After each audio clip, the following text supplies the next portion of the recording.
Esta noche, en Desde las Cámaras, comienza el nuevo periodo ordinario en el Congreso de la Unión. Aquí le decimos quiénes ocupan los principales órganos de gobierno en ambas cámaras. Además, la entrevista con el senador Alejandro Armenta sobre la economía circular. Y en el estudio estará con nosotros Fernando Duoro, quien es analista legislativo. Y vamos a platicar con él sobre qué se espera y qué negociaciones vienen para la próxima legislatura. Desde las cámaras, comenzamos.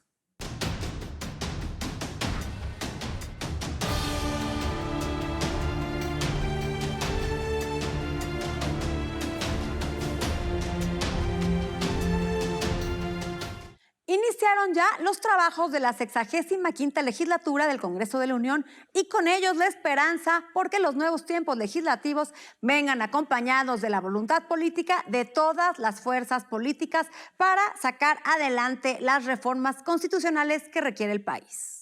El primer paso, como todos fuimos testigos, fue sin duda el consenso que se alcanzó para integrar los principales órganos de gobierno de ambas cámaras, es decir, las mesas directivas y la Junta de Coordinación Política, que coordinarán los trabajos en este primer año de la legislatura.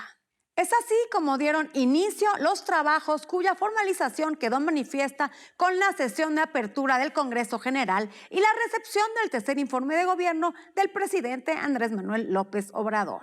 Otro más, y no por ello menos importante, fue el hecho de que por primera vez en la historia de la Cámara de Diputados tendrá una paridad igualitaria al quedar integrada por 250 diputados y 250 diputadas. Observamos que cuando existe voluntad política y ánimo renovador, se pueden lograr los consensos necesarios que permitan el desarrollo del quehacer legislativo, que se consoliden en la aprobación de los instrumentos jurídicos que el país necesita. Enhorabuena. El Congreso de la Unión estrena periodo ordinario y también nuevos integrantes de las mesas directivas. Así se vivió la apertura del primer periodo ordinario de sesiones de la naciente 65 legislatura. Se abre la sesión de Congreso General. El Congreso de los Estados Unidos Mexicanos abre hoy, 1 de septiembre de 2021, el primer periodo de sesiones ordinarias del primer año de ejercicio de la 65ª legislatura. El secretario de Gobernación, Adán Augusto López Hernández, entregó el tercer informe de gobierno. Acudo ante esta soberanía para hacer entrega por escrito del tercer informe sobre el estado que guarda la administración pública del país.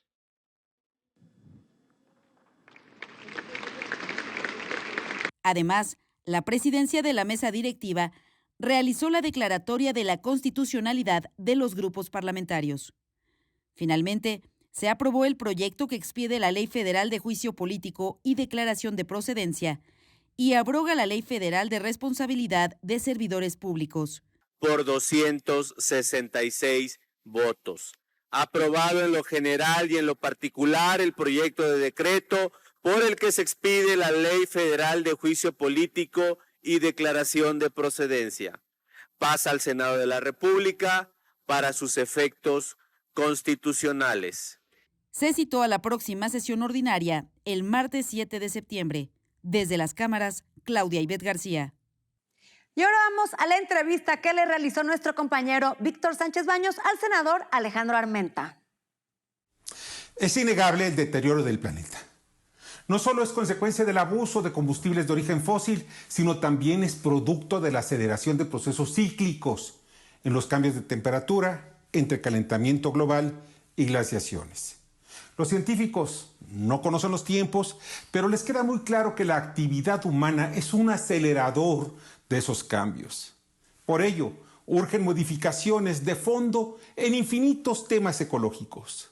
El manejo de la basura, el reciclamiento para generar energías limpias, la limpieza de recursos hidrológicos y terminar con el uso de combustibles contaminantes. Eso es rentable.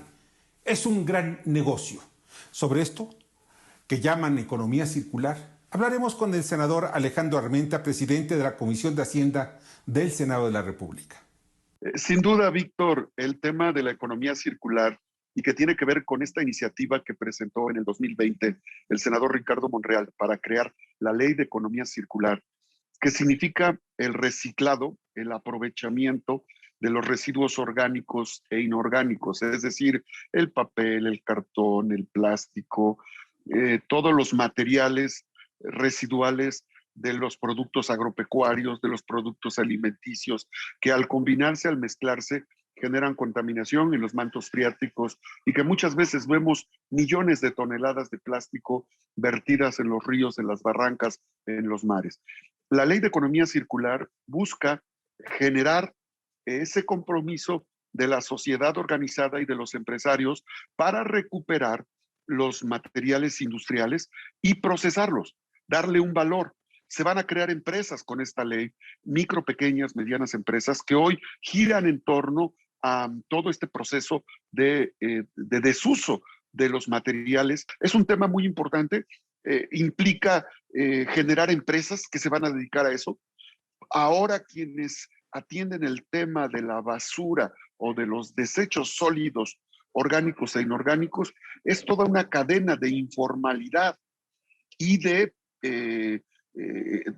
descuido, porque también debo decirte que quienes manejan la basura o manejan el tema de los residuos sólidos, orgánicos e inorgánicos, está expuesto a enfermedades, a la contaminación, y necesitamos cuidar a las personas, necesitamos cumplir nuestra obligación de tener un ambiente sano, un desarrollo sustentable, el cuidado del medio ambiente, el cuidado del planeta y la reutilización, la revaloración.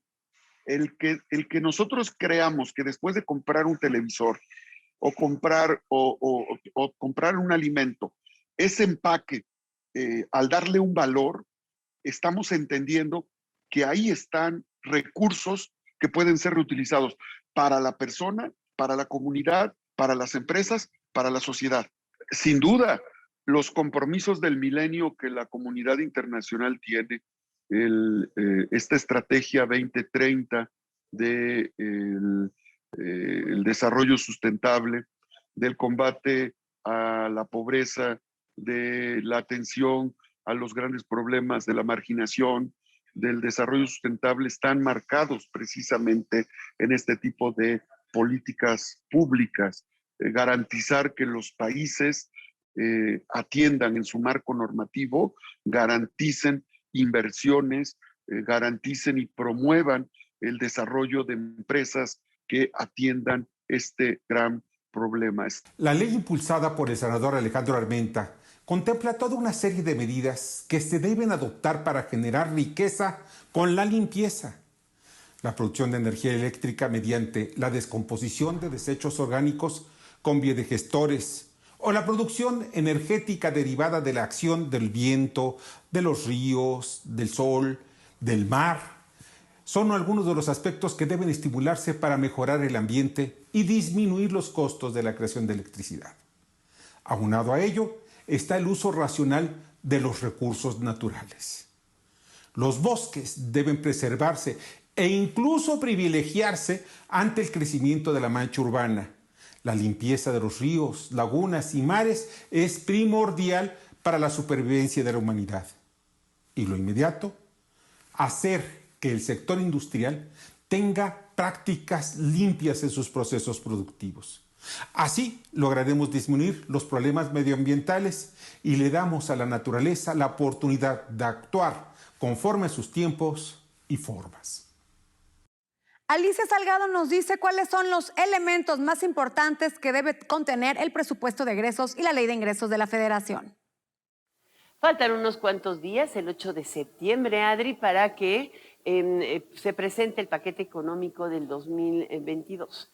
Este paquete económico que te comentaba la semana pasada deberá ser decisivo para lograr los 3 objetivos que el presidente Andrés Manuel López Obrador se ha planteado en su política económica. 1, reducir la pobreza, que la amplió en más de 1,5 millones de personas o 7 millones de pobres, de acuerdo con la información de Coneval por la propia pandemia. Ha sido mucho producto del desempleo, del cierre económico, etcétera. 2, lograr un mayor crecimiento económico. Para eso será fundamental saber quién ocupa la presidencia de la Comisión de Presupuesto y Cuenta Pública. Recordemos que el diputado Ramírez Cuellar no logró la reelección en esta ocasión y bueno, hay demasiado jaloneo entre aquellos que se dicen especialistas en los grupos económicos para integrar la Comisión de los Repartos.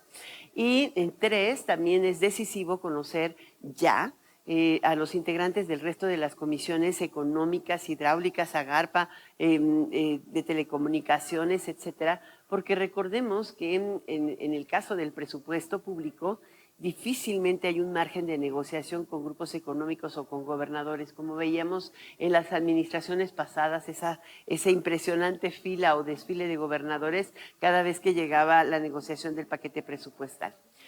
Lo interesante de este paquete es que mantendrá el equilibrio fiscal. El gobierno está esperando que la economía crezca para el año próximo alrededor del 3%, no el 2,5% como lo tienen algunos. Podría ser inclusive que nos sorprendan con una alza. Es muy probable que este paquete muestre la capacidad de solución del problema financiero de Petróleos Mexicanos y la Comisión Federal de Electricidad, pero con una visión de largo plazo, e incorpore todas las alternativas de inversión en materia de infraestructura público-privada bajo nuevos esquemas. Esperemos que sea cierto, al menos eso es lo que ha trascendido. El próximo 8 estará presentándose el paquete y seguramente el secretario de Hacienda estará concurriendo para mostrarlo y defenderlo. No sé si el 8, pero seguramente el mismo jueves, al día siguiente, el 9, que hay periodo o hay sesión ordinaria en el Congreso. Yo pongo este tema bajo la lupa desde las cámaras. Claudia Ivette García entrevista a la diputada reelecta Priscila Franco, quien va por el Congreso de Jalisco. En Jalisco, la 63 legislatura iniciará en noviembre próximo. Por primera vez, la reelección legislativa se hizo realidad en este estado. La diputada reelecta Priscila Franco de Movimiento Ciudadano reflexionó al respecto. Tengo este gran honor de ser la primera diputada reelecta en el Congreso del Estado de Jalisco, y esto para mí pues es histórico. Además, habló sobre un aspecto que caracterizará a la próxima legislatura. Vamos a ser una legislatura de mujeres en su mayoría. Somos el 63% de mujeres diputadas electas en la siguiente legislatura entrante, y eso también es histórico y reivindicativo por sí mismo. Analiza sus temas prioritarios para la próxima legislatura. Lo que verdaderamente está doliendo allá afuera, que son muchísimas cosas, porque es la desigualdad, es la injusticia, por supuesto, es todas estas cosas de seguridad, en materia de seguridad tan complejas.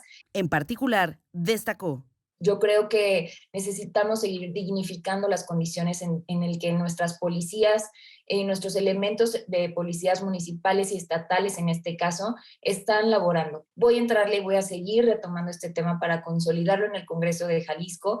Voy a seguir también trabajando muy fuerte por el cuidado de nuestro medio ambiente. Habló de continuidad. Pues por supuesto que voy a seguir trabajando en los derechos humanos que tanto me ha caracterizado en esta pues, legislatura. Tuve la posibilidad de, a través de una subcomisión de derechos humanos, trabajamos en las leyes de desaparecidos y en la de declaración especial de ausencia. Se pronunció en favor de la transparencia. Hay distintos grupos de interés que además son especialistas en diversas materias y que por supuesto que deben de ser escuchadas en el trabajo legislativo que hacemos todos los días. Por eso voy a seguir trabajando en fortalecer mecanismos como el Parlamento abierto, como lo es también la transparencia, la participación ciudadana permanentemente y la rendición de cuentas.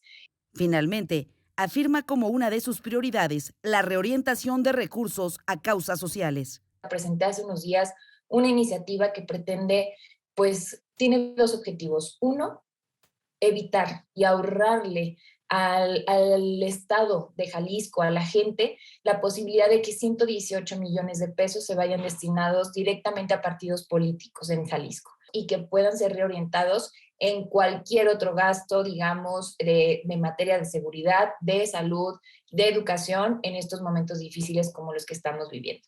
Desde las cámaras, Claudia Ivette García. Vamos a un corte comercial y no se vaya, porque a nuestro regreso estará con nosotros Fernando Dora, con quien vamos a platicar sobre los principales pendientes, negociaciones y retos de la próxima legislatura. Al presidente en realidad casi no le interesa legislar. Las iniciativas que presentó en la 64 legislatura fueron mínimas y es más lo que el grupo parlamentario de Morena pretende interpretar de las mañaneras o ciertos legisladores que tienen una agenda propia y que tienen la habilidad de hacerla pasar por Morena como Ricardo Monreal, que lo que le interesa al presidente que se apruebe.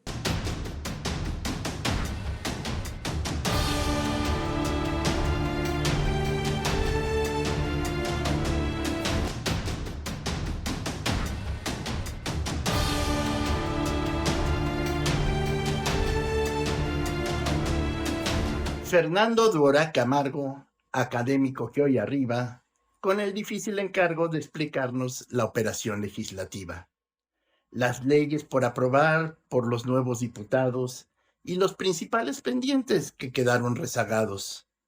Muchas sorpresas esta noche nos augura las negociaciones y retos de la nueva legislatura. Gracias por continuar con nosotros. Ya estamos aquí de regreso en el estudio de Desde las Cámaras y está con nosotros Fernando Dvorak, quien es analista legislativo y con quien vamos a platicar de lo que tenemos que esperar de lo que sucederá en la próxima legislatura. Hola, Fer, ¿cómo estás? ¿Qué tal, Adriana? Qué gusto estar aquí otra vez. Bienvenido, siempre es un gusto tenerte. Experto en temas del Congreso, Fernando, pues muchas expectativas de esta legislatura.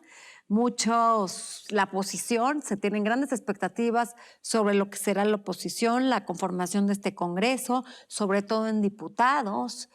El día de ayer se estuvieron discutiendo ya unas iniciativas importantes, empezando la primera sesión de esta legislatura. Platícanos cuáles son las expectativas, qué va a pasar, esta conformación, cuál es tu expectativa sobre la oposición, el PRI, que todos tenemos dudas, cómo va a votar, les van a hacer manita de puerco, les van a sacar sus expedientes.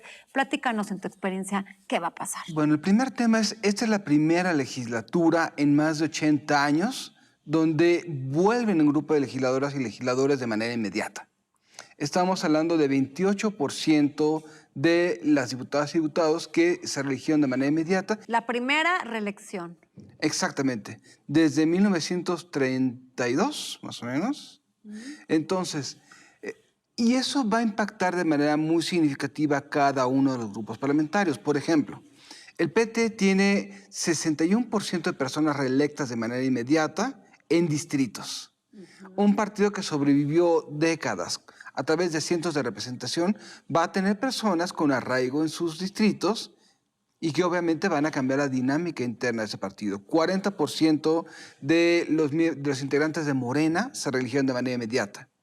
Va a bastar con que 30 o 40 de esas personas hayan tenido problemas en sus distritos para reelegirse y eso va a hacer que las negociaciones al interior del grupo parlamentario sean más complejas. No se va a caer la disciplina. ¿A qué te refieres? Con que, pues vamos a hablar claramente. Claro estos legisladores requieren recursos para sus municipios, requieren gestiones, poder hacer estas gestiones para sus municipios. Entonces, pues se politiza de cierta forma el Congreso, ¿no? Hay varias cosas aquí. En primer lugar, son personas que ya tienen arraigo en sus bases. Y eso les va a dar cierto poder de chantaje. Van a decir, este artículo o este tema no me conviene tanto. ¿Por qué? Porque tengo tantos grupos de interés o tantos grupos de presión que me van a tirar. Y el presidente se va de salida.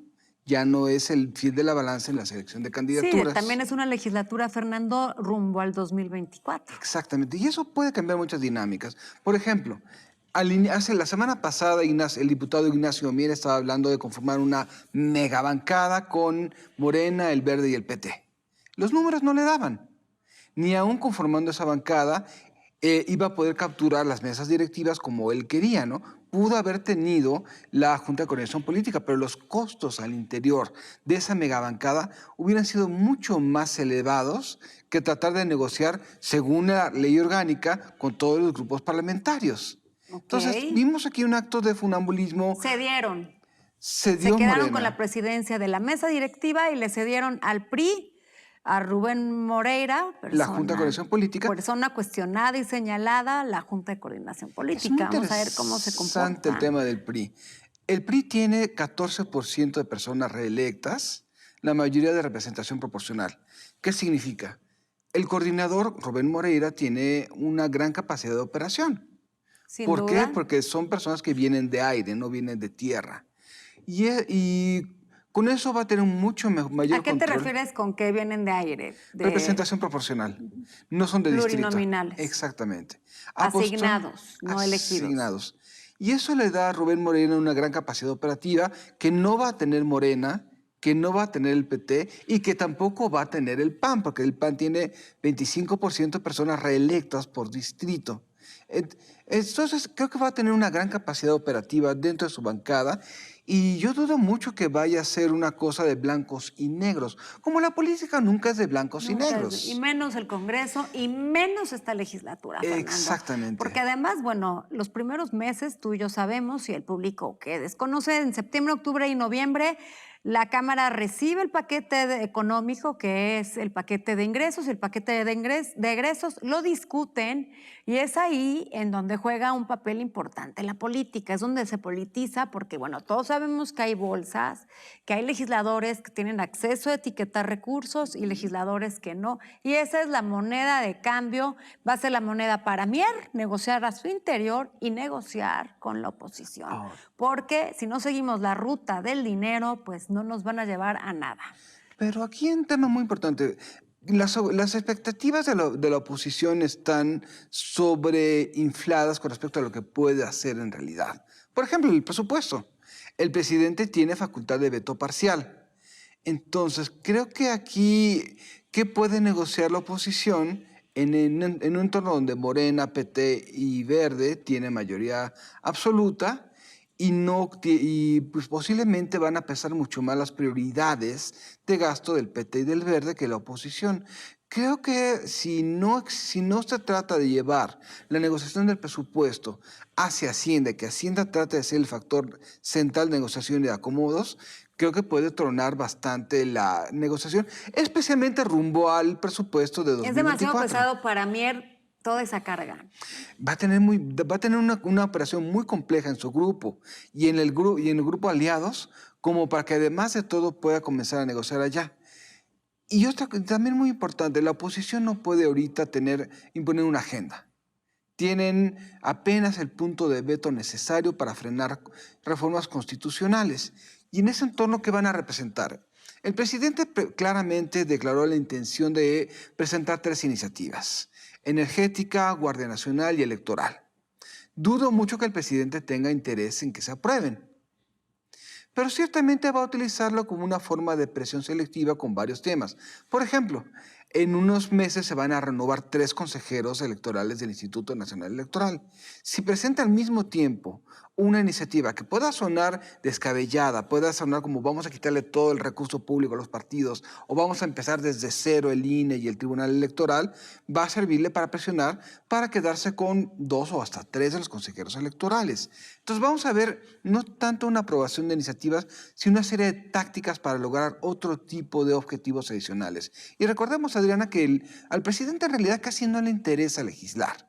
Las iniciativas que presentó en la 64 legislatura fueron mínimas y es más lo que el grupo parlamentario de Morena pretende interpretar de las mañaneras o ciertos legisladores que tienen una agenda propia y que tienen la habilidad de hacerla pasar por Morena como Ricardo Monreal, que lo que le interesa al presidente que se apruebe. Sin duda. Fernando, yo aquí veo 2 circunstancias. Por un lado, la oposición tiene una gran responsabilidad. Que la gente que votó por el PRI, PAN y PRD no votó porque sean afines al partido. Fue un voto contra Morena, de rechazo a Morena, pero no de aprobación a los partidos políticos, porque bueno, son partidos políticos que también han sido señalados, se han visto grandes temas de corrupción en partidos del PRI, PAN y PRD. Entonces tienen que demostrarle a los ciudadanos que votaron por ellos que van a poder ejecutar, operar y pasar iniciativas por el bien del país. Y por otro lado, los legisladores de Morena, el presidente los va a necesitar porque son los que le van a operar el 2024.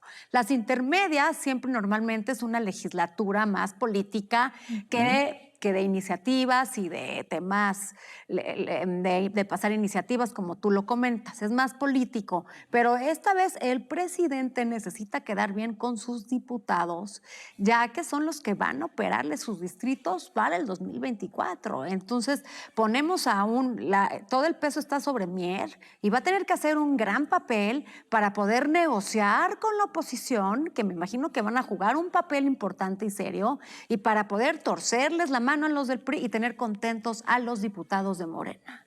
Creo que la oposición debe de aprender que haciendo lo que hizo Morena para ganar el poder no van a llegar a ninguna parte, tomar tribunas, deslegitimar. La gente ya no quiere ver eso. La gente quiere una propuesta, quiere ver una alternativa. Y lamentablemente en la 64 legislatura nunca vimos eso. Vimos reacción diaria ante la agenda pública, pero nunca vimos un planteamiento alternativo. Y el papel principal de la oposición en este entorno va a ser cómo va a posicionar o cómo va a ganar el imaginario popular, porque el presidente lo tiene dominado, con una alternativa. ¿Qué significa?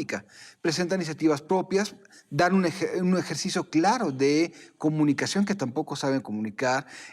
Con respecto a las iniciativas dictaminadas, presentar votos particulares, ventilar esos votos particulares y usar los instrumentos parlamentarios que se tiene de foros, dilación en debates para posicionar ideas, pero tienen que ser muy imaginativos en ese sentido. Vamos a darle aquí seguimiento, Fernando, a ver cuáles son las expectativas que se cubren, las que no se cubran para esta legislatura. Fernando, pues muchas gracias por estar con nosotros esta noche aquí en Desde las Cámaras. Encantado, Oriana.